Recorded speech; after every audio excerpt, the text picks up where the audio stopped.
The lease papers said the camp had been signed over in 1994 and not touched since. And Wade Holloman read that line twice before he believed it.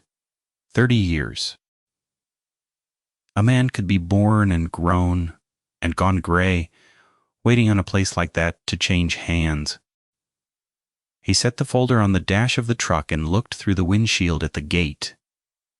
A steel pipe gate, gone the color of old nickel, chained with a padlock that had rusted into a single piece. Behind it, the road ran up into the timber and disappeared. The trees on either side had grown in close enough that the canopy met overhead, and what light came through fell green and weak onto the gravel, and the gravel itself was half swallowed by moss. He was 46 years old, and he had spent 30 of those years learning how to read ground. He cut timber for a living, had since he was 16, first as a choker setter, dragging cable through brush in the rain, then as a faller, and now as the man who walked a tract before the crew did and marked what came down and what stayed. He knew how to look at a slope and tell you where the water went and where it would go in a hard rain. He knew what a healthy stand looked like and what a sick one looked like, the difference in the crown, in the bark, in the way the light came through. He knew a deer trail from a game path, from a line. A man had walked enough times to wear into the dirt. He did not exaggerate, and he knew he did not. The way some men know they have a temper. His wife said it was the most annoying thing about him that you could not get a story out of him with a fish on it, because he would tell you the fish was 11 inches, when it had felt like 14 in his hands. So when he stood at that gate and felt the first thing wrong, he did not name it, and he did not dress it up. He filed it. The woods were quiet. Not the ordinary quiet of midday when the birds settle and the heat comes up. A deeper quiet, the kind that had a floor to it, as if something had pressed all the sound down flat and was holding it there with a weight. He stood and listened the way he always listened, with his head tilted and his mouth a little open, so his own breathing would not cover anything. And he heard the truck ticking as it cooled, and he heard the blood in his own ears, and he heard nothing else. No jays cussing him, no squirrel barking him off its tree, the way they always did the second a man stepped out of a vehicle in deep timber. No wind, though the tops were moving.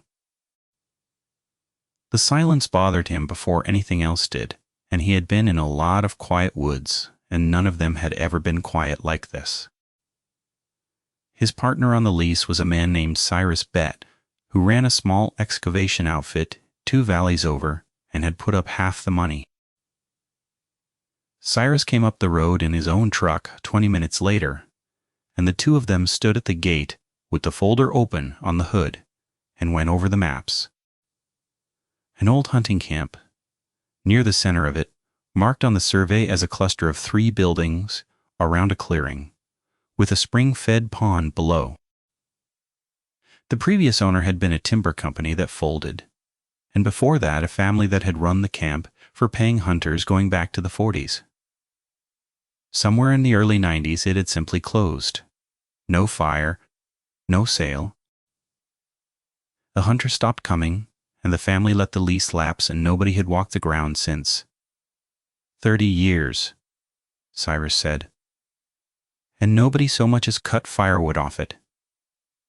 That's what the paper says, you believe it? Wade looked up the road. Land this good, this close to a town sitting empty 30 years. No, I don't believe it. I just don't have a reason not to yet. They cut the chain with a battery saw because the lock was beyond any key. The gate swung in with a sound that went up into the trees and came back flat, and they drove up the road 1 truck behind the other, slow, the brush dragging at the doors. The road was better than it had any right to be after 30 years. Grown in, but not washed out. The grade held. Whoever had built it had known what they were doing, had pitched it right and ditched it right, and the water had not been allowed to take it. That was the second thing Wade filed. A road holds like that only if the ground underneath is sound, and sound ground in this country was rare, and a man who built a road that good did not walk away from it for nothing. The camp sat in the clearing exactly where the survey said it would. 3 buildings. A main lodge of squared logs, long and low, with a porch across the front and a stone chimney at one end. A smaller bunkhouse off to the side. And a third building, square and windowless, that Wade took at first for a smokehouse or a meat locker. The clearing around them was wide, maybe 2 acres, and it had not grown up the way a clearing should in 30 years. There were no saplings in it. A clearing left alone for 3 decades in this climate should have been a thicket of alder and vine maple head high. This one was open grass, knee-high, and yellow, with the building standing clear in the middle of it, as if someone had mowed it the year before. Cyrus saw it too. He stood with his hand on the truck door. Why is it not grown up? I don't know. Should be a jungle in here. It should. They walked to the lodge first. The porch boards held their weight, which was wrong in the same way the road was wrong, because porch boards in this rain went soft inside of 10 years. If nobody sealed them, these were sound. The door stood unlocked, and Wade pushed it open, and the smell came out at him.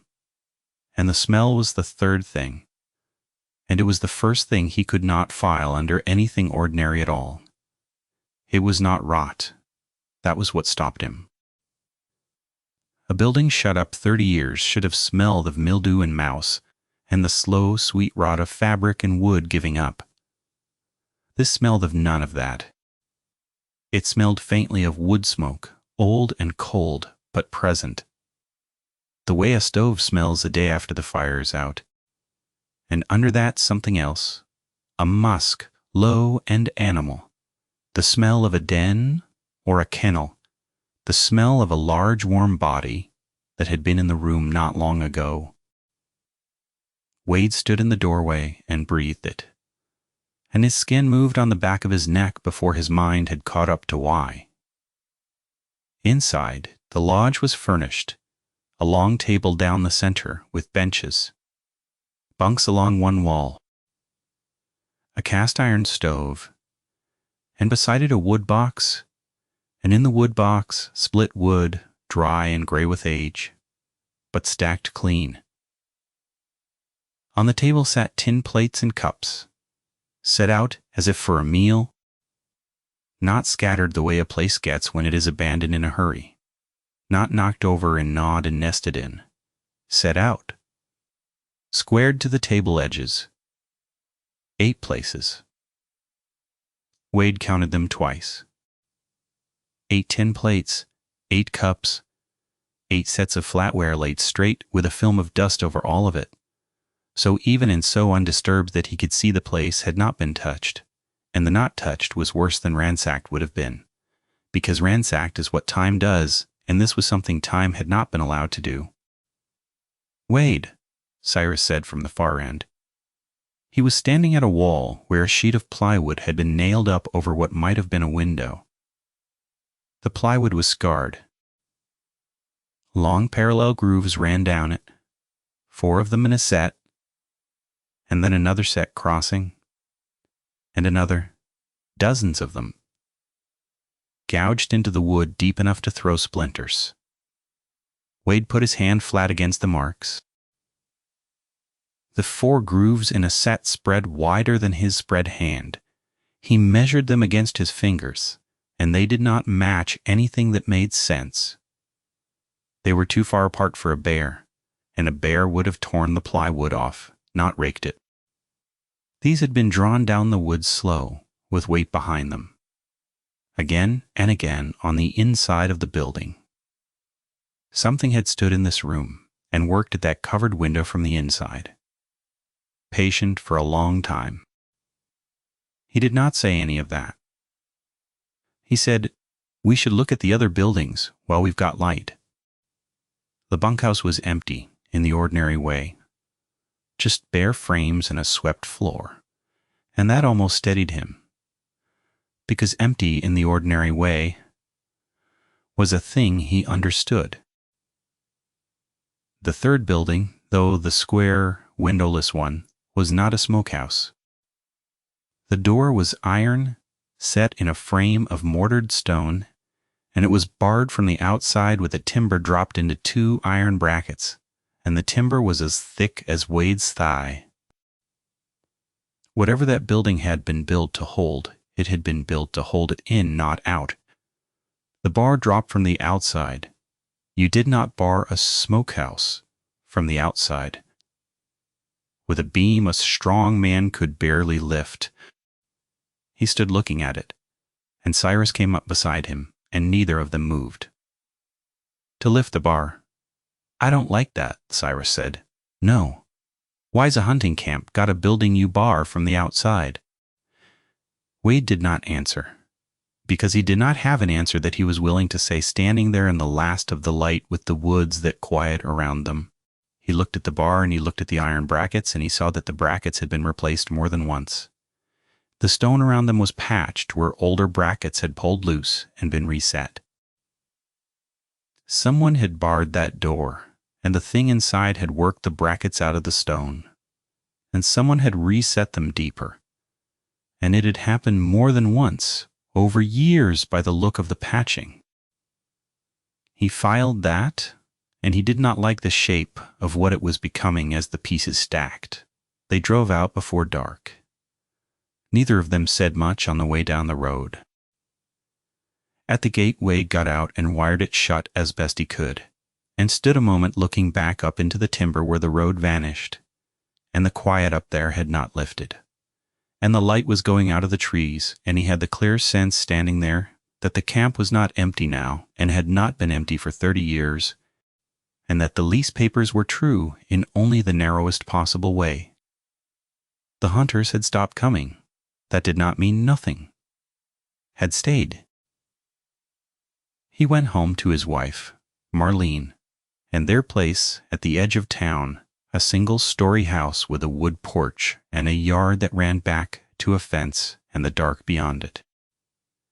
He came in late and took his boots off at the door the way he always had, lining them against the wall, and he washed his hands at the kitchen sink longer than the dirt on them called for. Marlene had kept his supper warm. She set the plate down in front of him, pork chop and potatoes and the green beans she put up in the fall. And she sat across from him with her own coffee and watched him push the food around and not eat it, and she let it go on a while before she said anything. "What's wrong with the land?" she said. "Nothing's wrong with the land." He set his fork down. "Land's the best I've seen in 20 years. Roads sound, timbers clean stands. You could cruise in your sleep, good water all through it. There's nothing wrong with the land." "Then what?"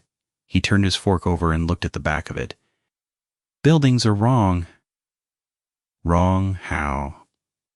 "Camp set up like somebody lives in it," he said. "Plates on the table. Wood in the box.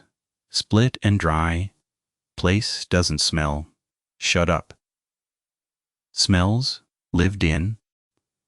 He stopped, because he was not going to say the rest of it at his own kitchen table.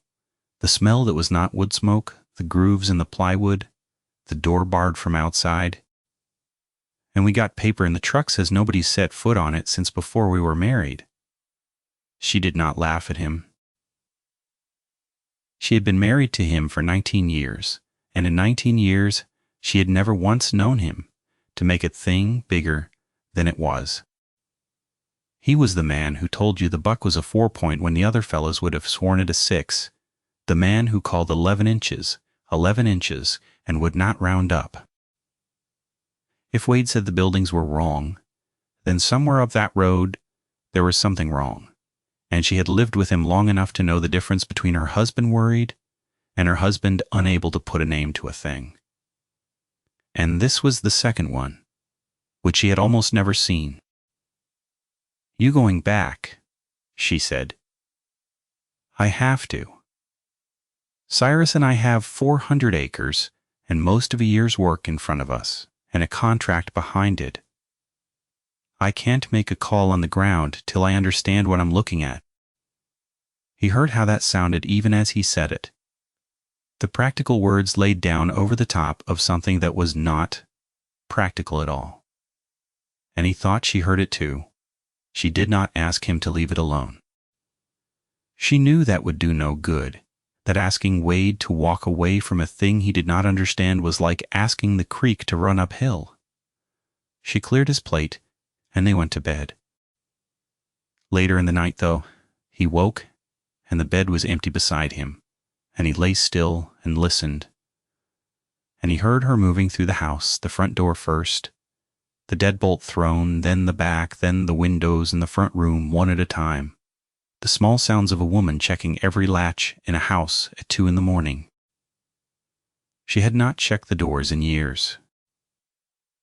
He lay there and listened to her go room to room, and he understood that the wrongness had ridden home with him, that he had carried it in his face across the supper table without saying a word of the worst of it, and that she had read it off him the way he read sign off the ground. He went back 2 days later alone, because Cyrus had a job pulling stumps over in the next county, and Wade wanted to walk the ground without talk, without another man's questions pulling at him while he tried to read what was in front of him. He took his rifle, which he always did in this country, a bolt-action 30-06 worn smooth at the grip, and a measuring tape, and a camera, and a notebook. Because if a thing was wrong, he wanted it wrong on paper, where he could look at it cold and sober at his own table, and check it against itself. He parked at the gate and walked up, rather than drove slow, his eyes on the road, reading it the way he read every piece of ground he crossed. A habit 30 years deep. The quiet was the same. And in a patch of bare mud, where a seep crossed the road and kept it soft, he found the track, and the finding of it stopped him.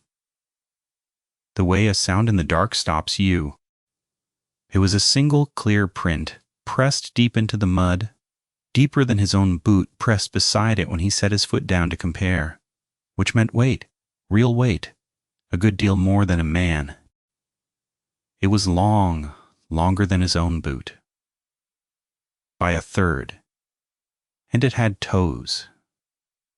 Not the splayed pad and the blunt claws of a bear, not the round pug of a cat. Long toes, 4 of them set forward, and a 5th set back, and to the inside like a thumb that had come down wrong, and at the end of each toe, a claw that had pressed past the toe into the mud. The thing had toes that gripped, that closed on the ground. He crouched over the print for a long time, his knees in the wet, and he did not touch it. He laid his tape across it and read it twice. 19 inches, heel to the tip of the longest claw. He laid his own spread hand down inside the outline, and his hand did not fill it. Not the length, and not the width. He photographed it from 4 sides with a quarter laid beside it for scale. And he hated how the camera made it look small and ordinary on the little screen on the back, a gray smudge in gray mud, when the thing in the actual ground in front of him made the back of his throat draw tight, and his ears strain at the silence behind him. He told himself bear. He knew it was not a bear. And he told himself bear anyway, because that was the first rung, and a man holds to the first rung as long as he can. A bear with a malformed foot, a bear walking off a hurt leg, dragging. He stood up off the track and looked up the road toward the camp, and he could not make the bear hold, because a bear that size leaves a trail, breaks brush, scuffs the duff, leaves 100 signs, and there was the one print in the mud and nothing on either side of it, as if the thing had come down out of the air and gone on across the hard road without leaving another mark he had tracked his whole life. Nothing crossed. Soft mud and left one print. Nothing he knew of. At the camp, the clearing was as still as before. He walked it in a grid, the way he would cruise timber, back and forth, looking down. And he found more sign now that he knew to look. The grass was pressed in places. Broad pressed patches the size of a truck hood, where something heavy had lain. Trails ran through the grass, not deer trails, wider, beaten down to the dirt, and they ran between the lodge and the barred building, and down toward the pond and back, the trails of a thing that lived here and moved here, on its own business along routes it had worn over a long time. He followed one to the pond. The pond was clear and cold, and at its edge the mud was printed all over, with the long clawed tracks, dozens of them coming and going, and among them, half in the water, the carcass of a deer. He made himself look at it, the way he made himself look at everything, straight and slow on the record. The deer was a mature black-tailed doe, and it had not died of sickness. It had been opened along the belly, and the organs taken, and the rest left. And the cut, if he could call it a cut, was clean in a way that bothered him more than ragged would have. The ribs were spread. The thing that fed here did not gnaw and worry the way a cat or a bear does. It opened what it killed and took what it wanted and left the rest in the water to keep. And Wade stood over it and understood that he was looking at a larder, that the pond was where the thing kept its meat cold, and that was a thought and a habit that did not belong to any animal he had a name for. He did not stay long after that. He photographed the pond and the deer from a distance, and he walked back to the lodge to get the rest of what he had come for, which was a clear look at the inside of the barred building, because the bar and the brackets had been working at the back of his mind for 2 days. He stood at the iron door and he set his hand on the timber bar, and he found that he did not want to lift it, and he made himself reckon with why. If the door was barred from outside, then either the thing that left those tracks barred it, which was not possible, or a man had barred it, last, before he left, 30 years ago. A man bars a room with something in it. And the brackets reset deeper over years told him the barring had gone on a long time, that this had been somebody's work, keeping a thing in that room season after season, until the season they stopped. He told himself it was because the light was going, which was true, and he told himself a man alone does not open a barred door in the woods, which was also true, and both of those were the rational thing said over the top of the real thing, which was that his whole body had set itself against the door the way an animal sets against a smell. He backed off the porch of that building, and he did not turn his back on it until he was across the clearing, and he drove out, and, at the gate, he sat in the truck a while, before he could make his hands wire it shut. That night he called the county. He sat at the kitchen table with the deer in the pond and the long tracks in his mind, and he dialed the non-emergency line. And a dispatcher answered, a young-sounding woman with a flat, patient. He told her he had bought a parcel out past the end of the county road and found sign of a large animal, a deer killed and cached, tracks bigger than anything he could account for, and he wanted to know whether there had been bear complaints up that drainage. She asked him if the animal was on his property, and he said it was. She asked if it was threatening livestock or persons, and he said no, not yet. He heard her typing, slow. She told him bear was bear, that this time of year they ranged wide, that he could call the state wildlife office in the morning, and that there was nothing the county had a unit for when it came to a dead deer in a pond. She was not unkind. She was reading him off a screen of things the county did, and his thing was not on it. He called the wildlife office at 8 the next morning. A man took the call, took Wade's name and the parcel number and the nature of the report. And Wade gave it to him, plain, the track measurements, the carcass, the feeding sign, and left out the rest because the rest had no box to go in. The man said he would log it.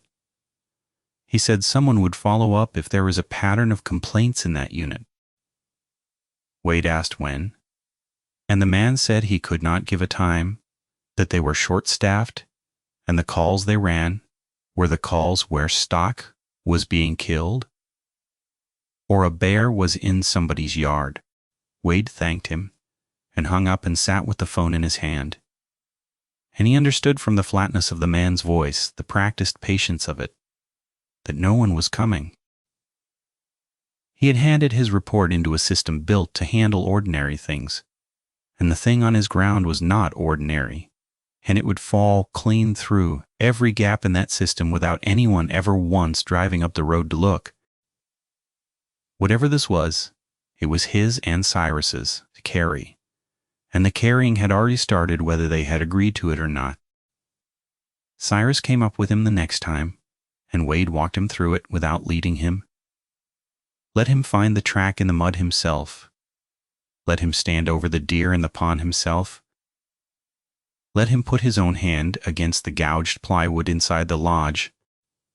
By the end of it, Cyrus had gone quiet in a way Wade had not seen in him, and at the barred building he stood a long while and then said, "Lo, there's straw in there." "What? Look at the gap under the door." Cyrus crouched. "There's bedding. Straw, packed down. Somebody kept something in there and bedded it like stock." He stood up fast and stepped back. "Wade, what did they keep in there?" "I don't know." 30 years nobody's been here. Who's been feeding it?" And that was the question that sat down in the middle of both of them and would not get up, because a thing in a barred room does not feed itself for 30 years. And the deer in the pond was fresh, days old, and the tracks were fresh, and the bedding was packed and used, and none of it fit with a place that had stood empty since 1994. Either the camp had not been empty, or the thing that used it now was not the thing that had been barred in the room, or both. And every way Wade turned it, the pieces made a shape he did not have a word for and did not want one.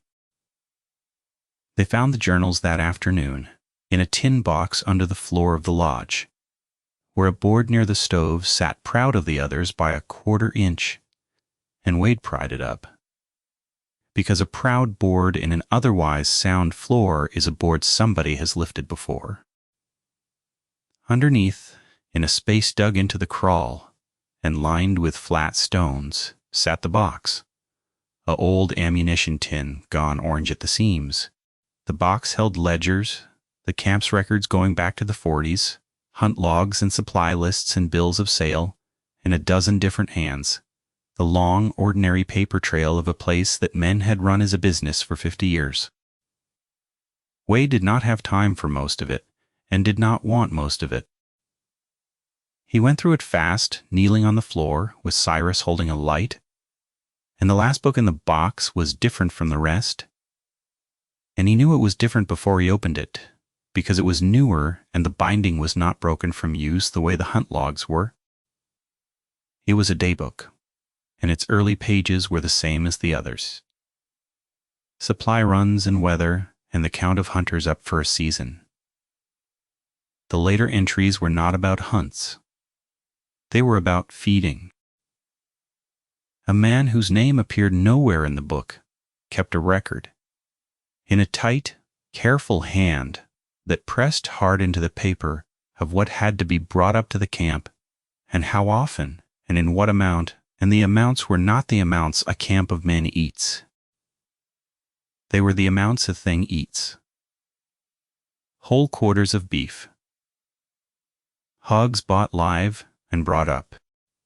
The entries ran for years, season into season, the same hand growing older across the pages, the letters loosening. And the last of them was dated in the spring of 1994. It was shorter than the rest. Wade read it crouched on the floor with the light shaking a little in Cyrus's hand, and it said only that the writer had grown too old to keep on, that his back was gone, and his hands were gone, that his sons had been asked, and his sons had said no, and would not be moved, that he had done what his father did and his father before him, going back further than the book went, and that there was no one now to do it after him. The last line said that he had made his peace with what that meant, and that he asked forgiveness of whoever found the book for the thing he was leaving undone, because he could not do it himself and could not ask another man to, and the not doing was a sin he would carry but a smaller one than the doing would have been. Wade read it twice and closed the book and put it inside his coat. He did not read the last lines aloud to Cyrus, the part about the thing left undone, but he had read them, and they had told him plainly what the camp had really been. The men who ran it had not been hunters in the end at all, or not only. The camp's true work, the work handed down father to son like a debt that could not be refused and could not be paid off, had been the keeping of the thing in the barred room. They had fed it and barred it and reset the brackets when it worked them loose. Season after season, year into year, for longer than the daybook recorded. And in 1994, the last keeper had grown old, and his sons had looked at the thing in the room and at the life it would cost them, and had said no. And the old man had set down his book and walked out the gate and left the thing to whatever would come, and had asked forgiveness. And behind him, the gate had rusted shut. And the town below had forgotten there was anything up here but good empty timber going to waste. And the thing had not died.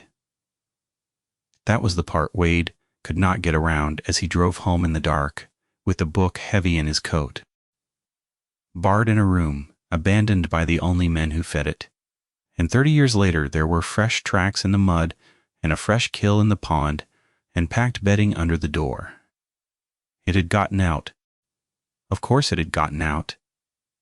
The brackets pulled from the stone, the door no longer barred because no living hand had barred it in 3 decades, and it had gotten out, and it had not left because the camp was the only home it had ever had.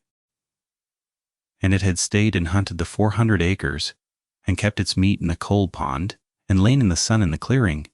It kept open by its own passage. And it had lived there alone all that time, the way a dog left behind